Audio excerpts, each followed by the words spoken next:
சிலந்திகளைப் பற்றிய நம்ப முடியாத 10 உண்மைகள். சிலந்தி தண்ணீரில் நடக்கும், நீருக்கு அடியிலும் சுவாசிக்கும் தன்மை கொண்டது. சிலந்திதான் பின்னிய வலையையே மறுசுழற்சி செய்ய உண்ணும்.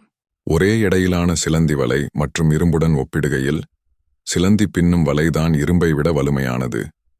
சிலந்தி தன்னைதானே கோமா நிலைக்கு எடுத்து சென்று நீருக்கு அடியில் சில மணி நேரம் உயிருடன் இருக்கும். சிலந்திகளுக்கு எறும்புகள் என்றால் பயமாம். இதற்கு காரணம் எறும்புகளிடம் இருக்கும் ஃபார்மிக் அமிலம் என ஆய்வாளர்கள் கூறுகின்றனர். கடைசியாக சிலந்தி கடித்து மரணமடைந்த சம்பவம் கடந்த 1991 ஆண்டு ஆஸ்திரேலியாவில் நடந்தது. சிலந்திகளுக்கு ஆணுறுப்பு பீனிஸ் இல்லை. இவை முகத்தை தான் இணை உறுப்புகளாக பயன்படுத்துகின்றன. கருப்பு பெண் சிலந்திகள் இனப்பெருக்கத்தில் ஈடுபட்டவுடன் ஆண் சிலந்தியை உண்டுவிடுமாம். இதிலிருந்து தப்பிக்க கருப்பு ஆண் சிலந்திகள் கருப்பு பெண் சிலந்திகளின் பசியை மோப்பம் பிடித்து தப்பித்துக் கொள்ளுமாம். சிலந்திகள், நண்டு மற்றும் நத்தைகளுக்கு இரத்தம் நீல நிறத்தில்தான் இருக்கும். இதற்கு காரணம் இவற்றின் இரத்தத்தில் கலப்பு கொண்டுள்ள ஹெமோசியானின் எனும் காப்பர்.